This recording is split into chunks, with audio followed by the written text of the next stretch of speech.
Olá, me chamo professor Leonardo e estamos aí nesta jornada de estudos para o processo seletivo do ano de 2024 da CED Paraná. Bom, chegamos aí na nossa aula de número 4 e hoje vamos falar sobre a avaliação e a recuperação de aprendizagem.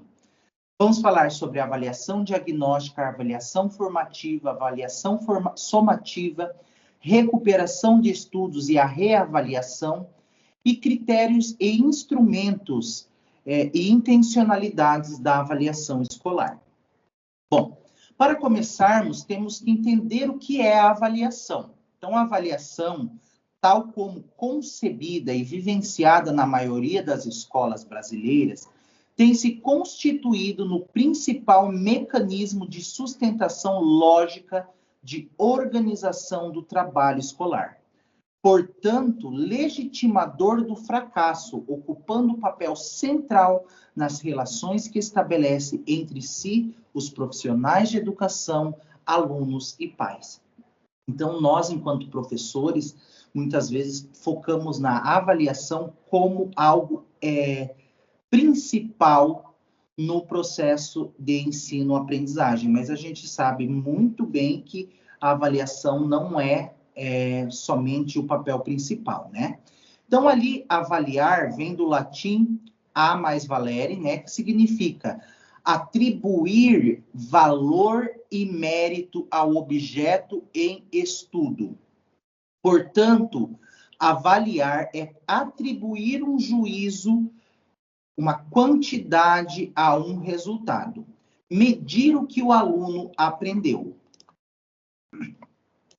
A avaliação da aprendizagem, ela tem seus princípios e características no campo da psicologia, né? Então, é um estudo que vem de muito tempo aí, né? É um estudo que vem de longa data sobre a avaliação da aprendizagem, né? Então, ela tem um foco vindo lá da psicologia, né? E aí, então, foi padronizado testes para medir as habilidades e as aptidões dos nossos alunos. Então, aí temos a evolução da avaliação, né? Então, a avaliação atravessa muitos séculos aí até chegar aí ao formato que está posto hoje, né?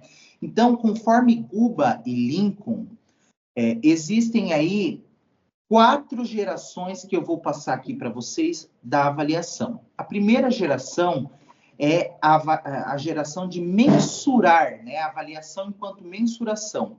Não distinguia a avaliação e a medida.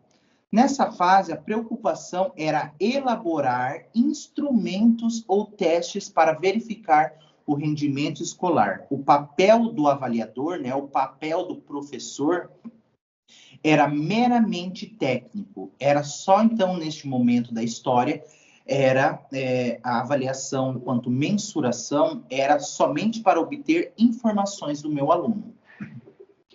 Na segunda geração aqui, já vamos para a parte descritiva, né? Então, essa geração surgiu para entender o objetivo da avaliação. Por que eu avalio? Qual é o meu objetivo com a avaliação? Os dados estavam em função dos objetivos, sendo necessário descrever o que seria sucesso ou dificuldade. Então, a partir deste momento da história no qual surge a avaliação descritiva, surge o tema avaliação educacional.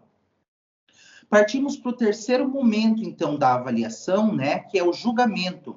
Questionavam os testes padronizados e reducionistas da noção simplista de avaliação como sinônimo de medida. A partir daqui, era importante não só medir e descrever, mas era preciso julgar, inclusive, sobre os próprios objetivos. Então, a partir desse momento, além de avaliar, eu passo a julgar o meu aluno. No quarto momento, a gente tem aqui a avaliação enquanto negociação, né? A avaliação é um processo interativo, negociado, fundamenta-se num paradigma construtivista. A finalidade, então, neste momento da história da avaliação enquanto negociação, é fornecer informações ao professor, né? E assim o professor realizar intervenções. Haja visto que nesse processo interativo, professor e aluno dialogam constantemente. Agora vamos falar sobre as funções do processo avaliativo.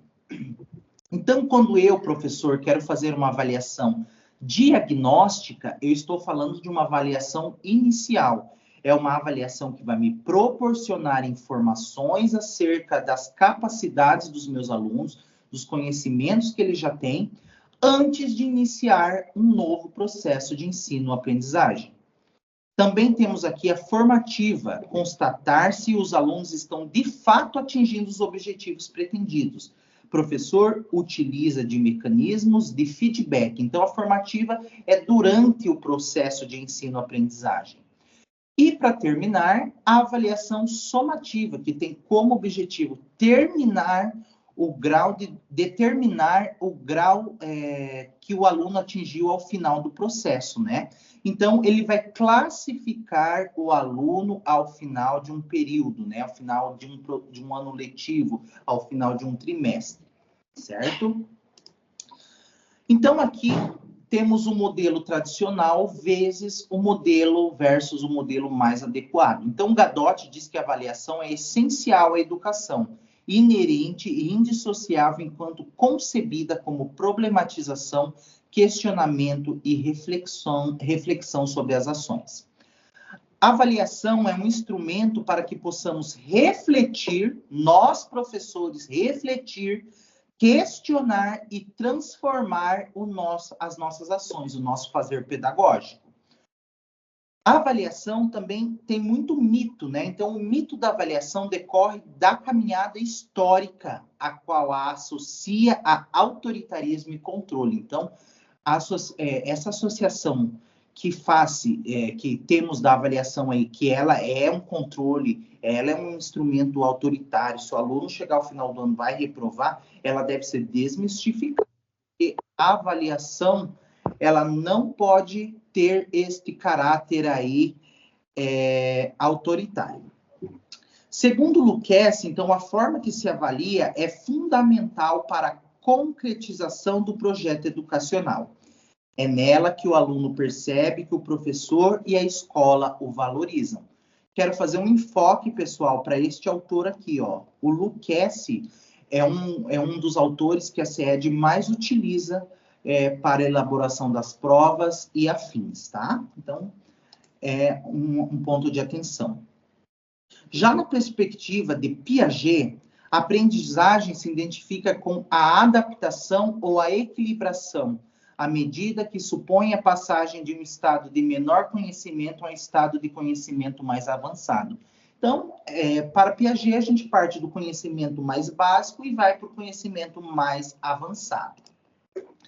Já segundo Vygotsky, né, dentro da sua perspectiva sócio-histórica, né, a articulação fortemente estabelecida entre aprendizagem e desenvolvimento, sendo o primeiro motor do segundo, no sentido que apresenta a potência para projetá-lo até patamares mais avançados.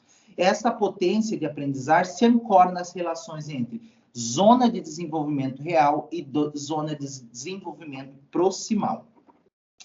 Então, aqui, para finalizarmos a nossa aula, temos aqui os tipos de avaliação, né? Então, a avaliação classificatória, que a sua intenção é classificar o aluno a fim de aprovar ou reprovar. A avaliação conceitual, que implica que o aluno esteja estabelecendo relações entre fatos para compreensão. A avaliação procedimental, que é o saber fazer, por exemplo, o aluno sabe ler, sabe pesquisar, vai saber registrar. A avaliação atitudinal, que indica os valores em construção. Exemplo, como os alunos são individualmente num trabalho em grupo. A avaliação formativa, que é um trabalho contínuo, que vai identificar o progresso do aluno e o professor vai fazer as intervenções necessárias. E aqui a gente tem alguns instrumentos de avaliação. Avaliação objetiva, as provas abertas, a autoavaliação, a observação, os quizzes, né, dentre outros instrumentos. E também devemos ter aí um olhar especial para os nossos alunos com deficiências, né? Porque ele também precisa ser avaliado. E para terminarmos, vamos falar sobre o reforço e a recuperação, né? Então, o reforço e a recuperação é uma lei que está dentro da LDB. Então, a recuperação é algo obrigatório de ser ofertado para os nossos alunos. Bom, terminamos por aqui. Quem gostou da aula, deixe um joinha, compartilhe com outros colegas e até a próxima aula.